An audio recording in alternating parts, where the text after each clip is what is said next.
今天遇到了一个解环难题，如何将这个圆环从中间取出来呢？下面两个木块边长要大于圆环的直径是穿不过去的，从上面取才走到一半就会被卡住。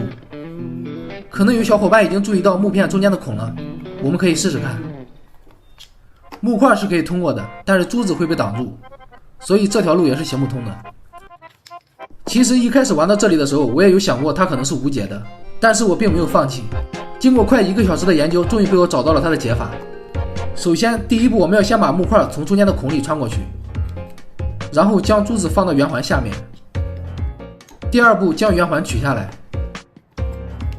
这个时候它还在绳子的中间，我们再将它从孔里穿过去。现在圆环就完整的取下来了。其实呢，这是一个典型的拓扑学谜题，不知道你们有没有看懂？装回去是要比拆下来难一些的。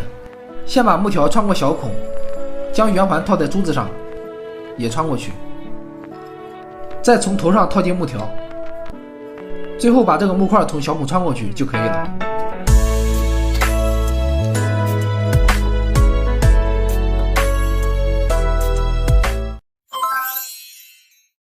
长按视频下方的点赞给我强烈推荐，快来试试吧！今天我们要挑战的是这款极富争议的大炮帕走，它的争议在于它的难度，有一半玩家说它很简单，但是还有一半说它很难，这我一定要见识一下了。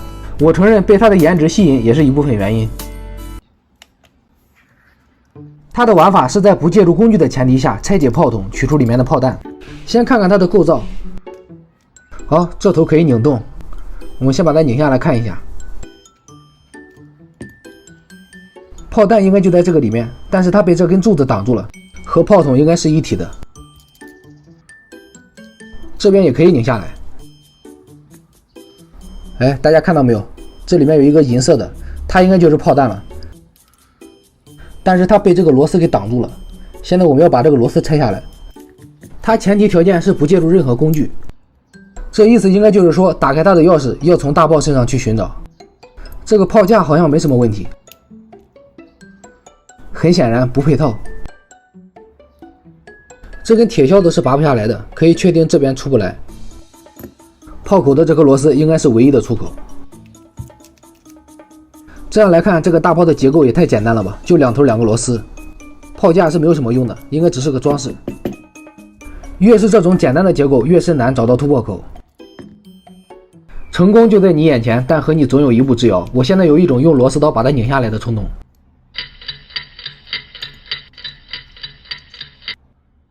这两个丝纹看着大小差不多，哎，可以拧上去的。哎，动了，拧到底了还可以拧啊！我去，这不是钥匙吗？藏在这里面了，形状和大小一样，肯定是它了。有点佩服我自己了，这都能发现。我们把炮弹倒出来看一下，就是这个东西。现在我知道它的评价为什么这么极端了。找到方法确实非常简单，它就是用外面的这一圈丝纹做了一个障眼法，而且接缝处其实比较小的，很难发现。我们再把它组装回去，这就很简单了。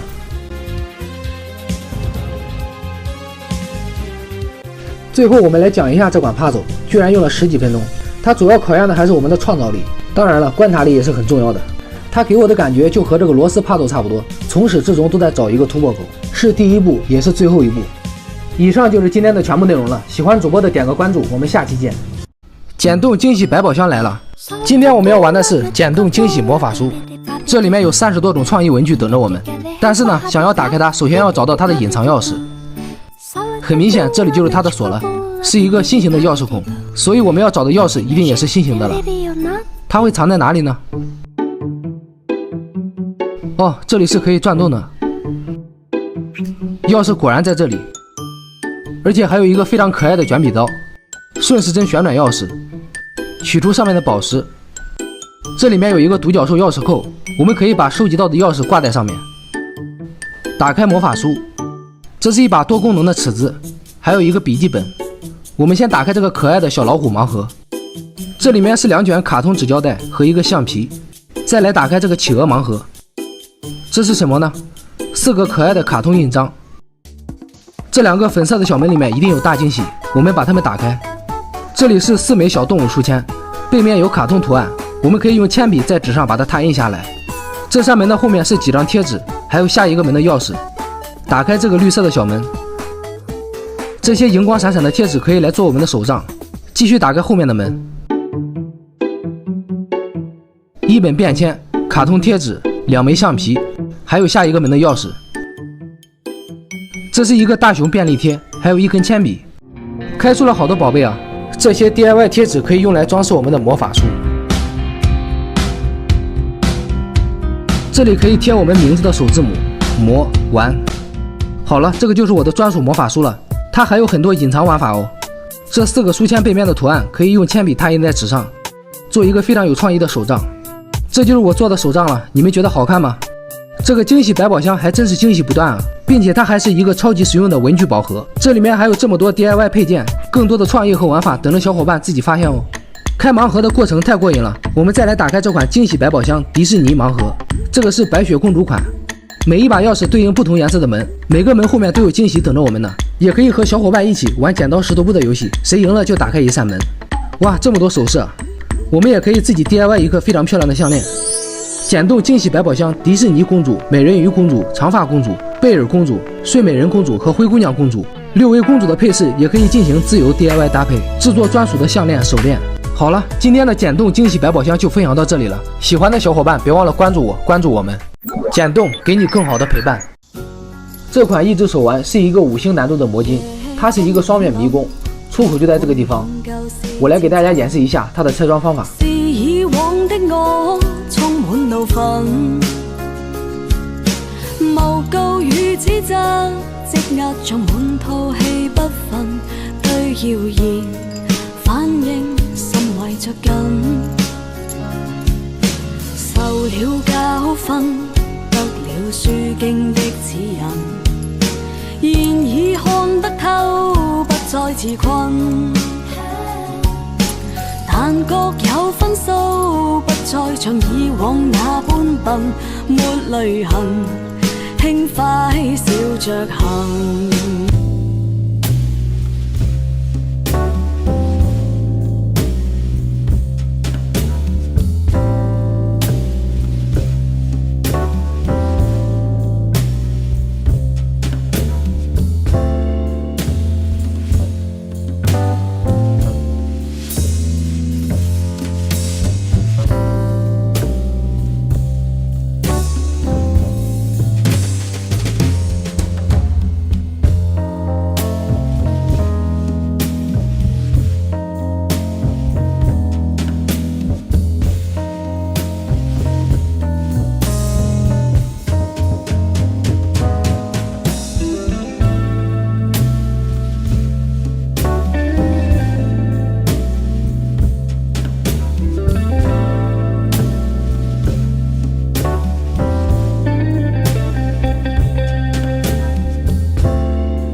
拼图叫幽灵捕手，用你面前的手电捕捉里面的幽灵。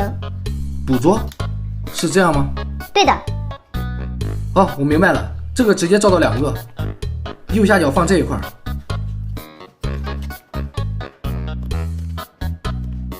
不行啊，将这2块交换一下位置。这块这样放。这不就好了吗？这也太简单了。别着急啊，还只是第12关，这次直接上39关。39关是吧？我来试试啊。右下角放这一块。对了，我应该先把这个2个一起的给捕捉掉。然后是这块儿。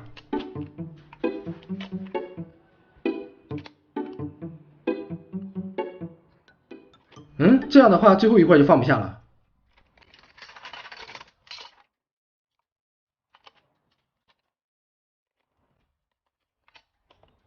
哦，这次可以了。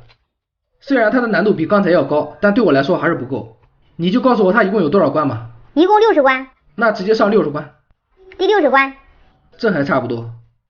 第一块还是先捕捉这2个一起的。前面几块选择比较多，可以随便放。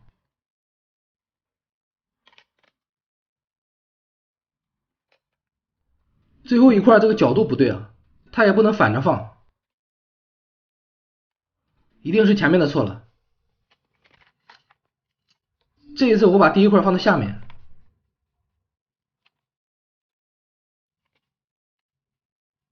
啊，还是不对啊。这个拼图50关以后都挺难的，第60关你可能要拼好久了。不会的，我已经找到感觉了。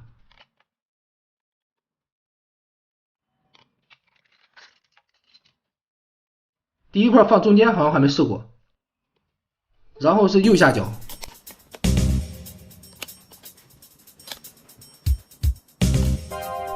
这次应该没问题了。好的，搞定了。今天我们来拼装一款金属独角兽，等了1个多月了，终于到货了。这是一匹马，这些都是配件。成品效果是这样的。这螺丝也太多了吧！我们按编号给它分好类，这一堆是支架用的，最后再管它。现在我们就按照说明书开始吧。这2个是尾巴上面的。我们要在马身上钻孔，但它没有给标记，需要我们自己去判断位置，这点我还可以忍受。但是你这个钻是手动的，是几个意思？这我要钻到什么时候啊？这也太坑了吧！好想放弃啊！尾巴给它装好了，我觉得这样效率太低了。我们先把小零件组装好，最后再往上装。这个东西往头上一装，它就变身独角兽了。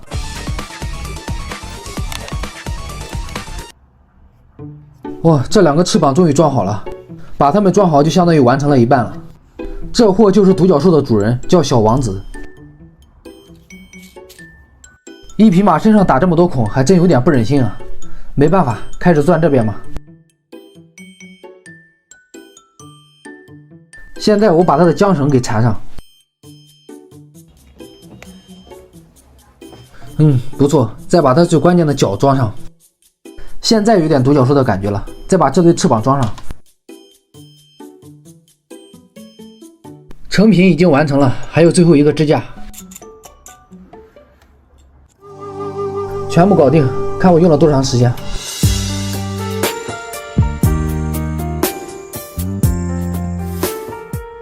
我看视频，它上面是可以这样旋转的。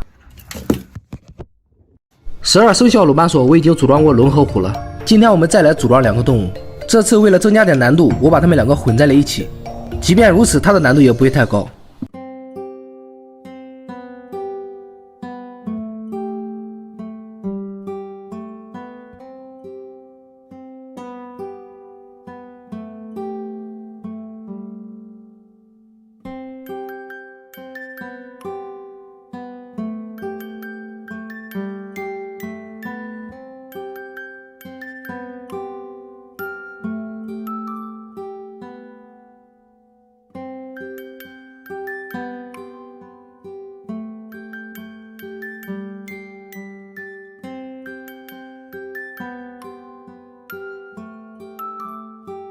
只要穿过去，它就形成了一个整体了。这是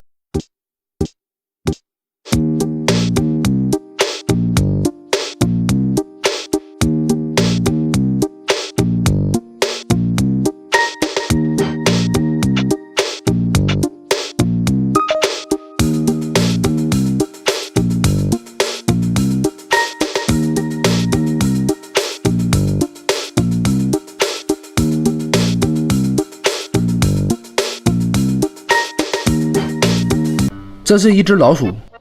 这2种动物呢，在12生肖里是比较极端的，一个对人类历史贡献巨大，一个却被人人喊打。后面的视频我会陆续把12生肖都凑齐，最主要的是它的难度不高。前几天收到一位粉丝私信，让我玩这个魔斗，我一看价格，果断就买了回来。一共有54个这种梯形的木块组成，玩法是把它们全部放进这个盒子里，摆成一个正方体。据说它的难度还是挺高的，我觉得20分钟应该差不多。这个盒子最多可以放6层，54除以6等于9，也就是说每层可以放9块。正方形的边长刚好是2个梯形的长度，这样放好之后，另一个边会有重叠的部分，会被顶出来。右下角这样放的话，又会上升到第3层了。我们还是尽量控制在2层之内。第1层已经填满了，看看能不能在第2层找到平面。这里还是不行，再往上放的话就上升到第3层了，重新再来试试。这块这样放的话会有一个空格没法填满，还可以把它立起来。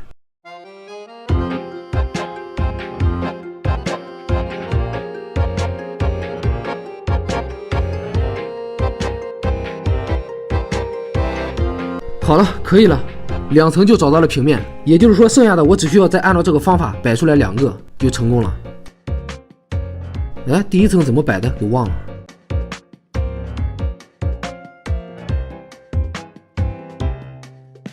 把最后一块放进去。好的，全部搞定了，而且时间还不到。你们觉得这个模组的难度怎么样呢？是不是还有比我更好的方法呢？今天我们来组装一款老式放映机，据说组装好后是可以放电影的。拼装组件要从上面抠下来。按照说明书，第一步先把发电机装上。这个是放映机的镜头，凸透镜。它是很重要的一个部件，上面一定要保持干净。这种老式放映机应该是很早以前才有的，我小时候是没有见过。下面还有一个支架，再给它装上。大致的模样已经出来了。最后还有一大一小2个滚轮，是放胶卷用的。成品现在已经组装好了，整个下来一共用了5个小时。选哪一部动画片呢？就葫芦兄弟吧，小时候都是蹭邻居家的电视才看的。我记得凸透镜成像是反着的，需要先搅进去一点吧。好，可以了。瓜子、小板凳都准备好了吗？现在开始放映。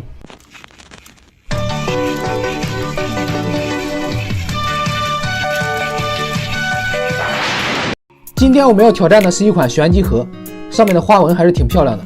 它的目的非常简单，就是把它打开。它应该是这样划开的，前提是我们先要找到解开它的机关。好，我们计时开始。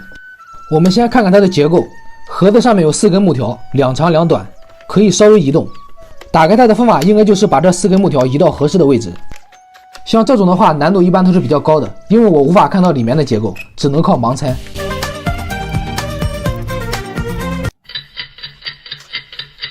我现在也不知道试了多少遍了，不过刚才发现这个盖子已经可以移动一点了。我去，打开了！我不知道怎么开的，过程太复杂了，我没有记住步骤。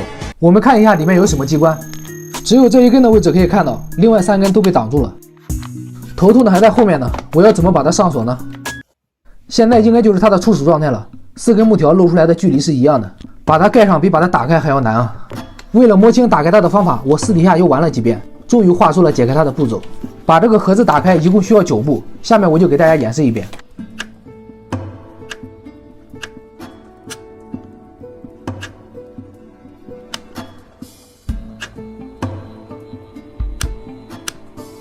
其实它的步骤并不太复杂，当然了，是有图纸的前提下。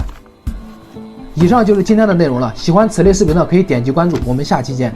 今天我们来拼装一款立体拼图，来自若克的雷明顿 M870。这些皮筋就是它的子弹，等一会儿装好之后，我要把它们全部打光。按照说明书，先把比较大的枪体拼出来。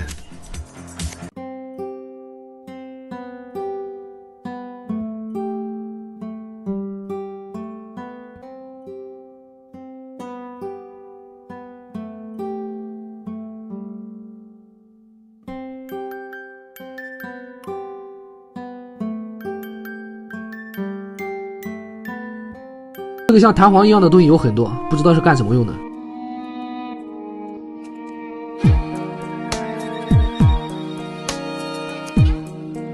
这么多零件原来是用来装饰的，细节太多了。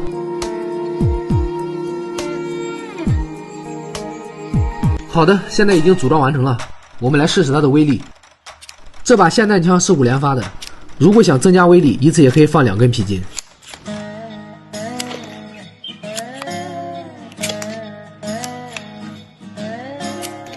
打的还是挺准的，可以说是百发百中。看来我有做狙击手的潜质。一波还未平息，一波又来侵袭。等了这么久，百鬼夜行终于收到了。这个是它的图纸。这款拼图是属于比较常见的类型的，没有复杂的颜色分布，100多个人物形态各异。从细节来看的话，还是挺容易区分的，但好像没办法做分类了。先把带直边的挑出来再说。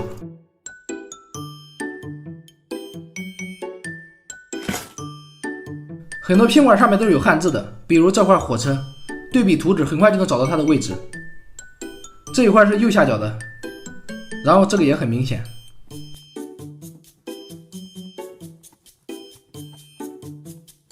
妖怪文化是日本传统文化的一部分，这幅百鬼夜行图将丑陋的鬼怪形象萌化之后，看起来也没有那么吓人了。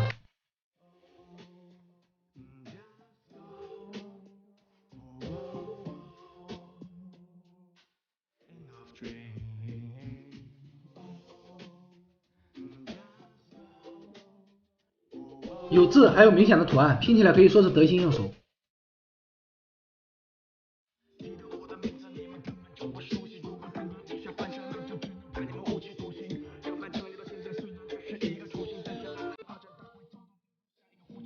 好的，搞定了，我的拼图墙终于要增加新成员了。这个拼图的难度不高，但是图案我非常喜欢，差不多200个鬼怪的形象栩栩如生。视频的结尾我都有给到特写。接下来我们就给它涂胶上墙。根据前面的经验可以确定，白乳胶的效果是最好的，粘得牢固不鼓包，而且便宜。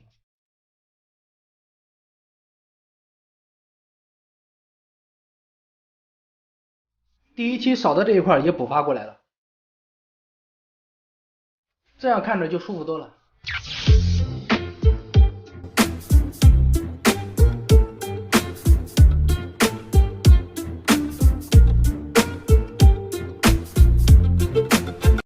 今天我们一起来玩一个考验智商的小游戏，玩法就是把这4块木方放进这个盒子里，并且把盖子盖上。我感觉它的难度应该不高，这2块形状是一样的，它们的横截面都是正方形的，另外2块也一样。这个盒子不是正方形的，这样放不进去，反过来就可以。并列最多只能放2个，竖着的话会高出来一点。据说它是考验逆向思维的，那我就不按正常思路来了。哎，这样好像也不行啊。我发现这小东西还是有点意思的。盒子的深度是 4.5 公分，这样就 5.5 了，长度也是 5.5。这也就是说，无论竖着放还是叠着放都会多出来。那这要怎么办呢？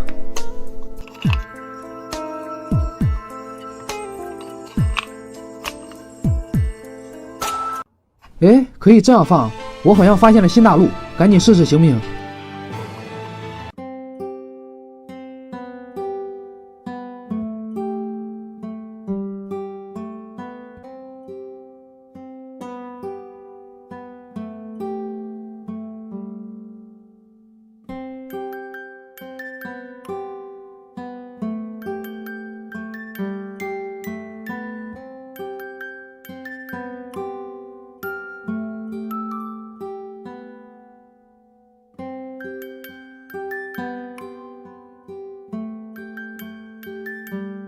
知道吗？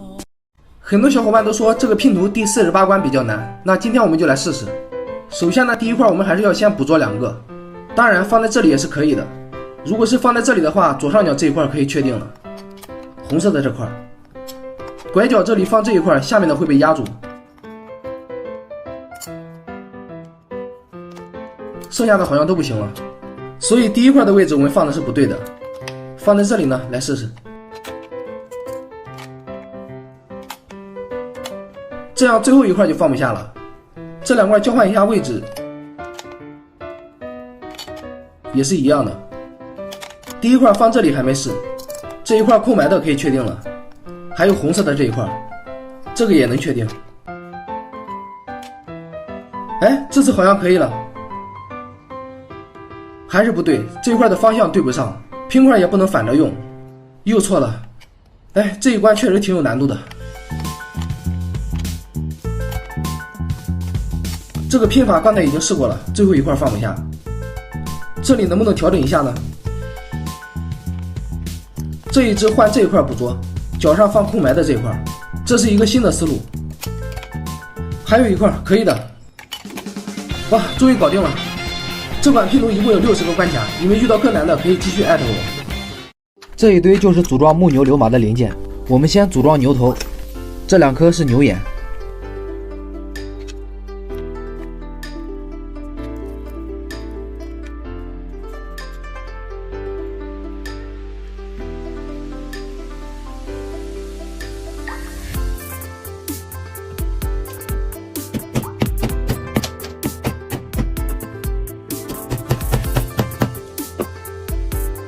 牛头已经搞定，现在组装的是最复杂的一部分，牛的4肢。最麻烦的牛腿搞定了，我用了2个小时，剩下的躯干就简单了。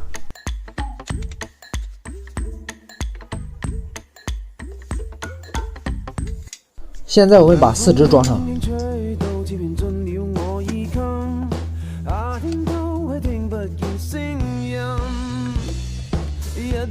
我已经很顺利的组装好了，而且还多出来2个零件。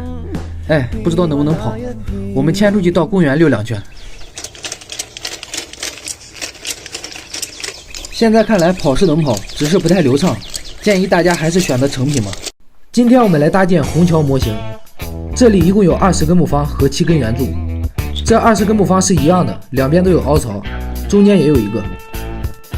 虹桥也叫贝利桥，有上千年的历史。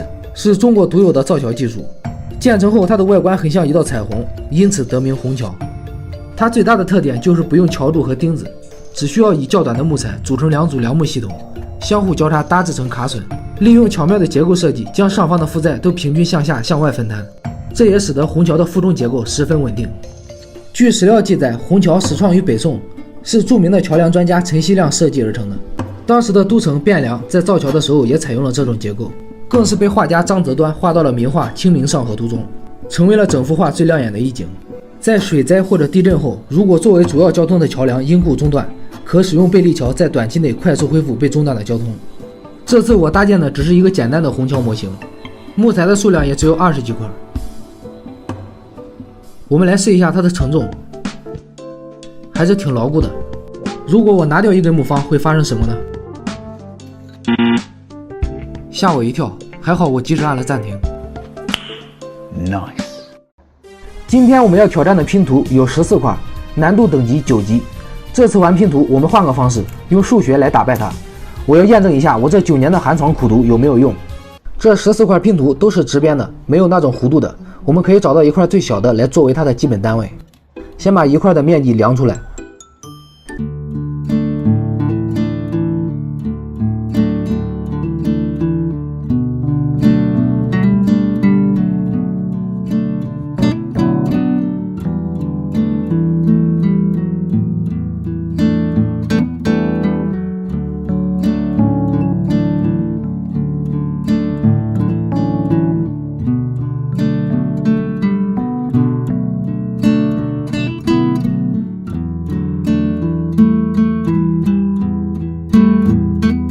而且拼好之后是没有空格的，我们就按照这个思路往下拼。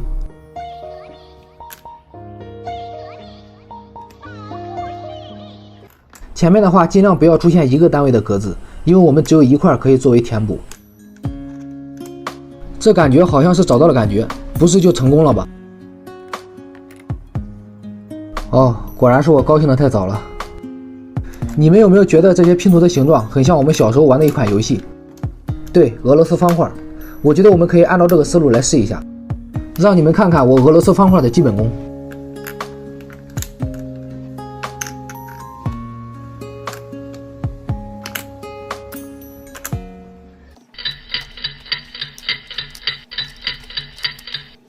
不好意思，装逼失败。我可能还是太年轻了吧。我觉得至少前半部分我拼的没有错，后面的话调整一下应该还有救。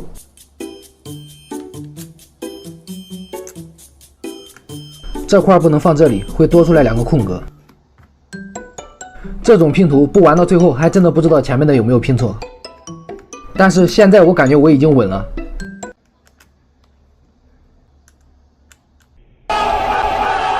我靠，终于拼好了，爽！9年义务教育玩这种拼图还是绰绰有余的。那我们就来讲一下这个拼图。我们可以看拼好之后它是没有空格的，所以之前我们的思路是没有错的。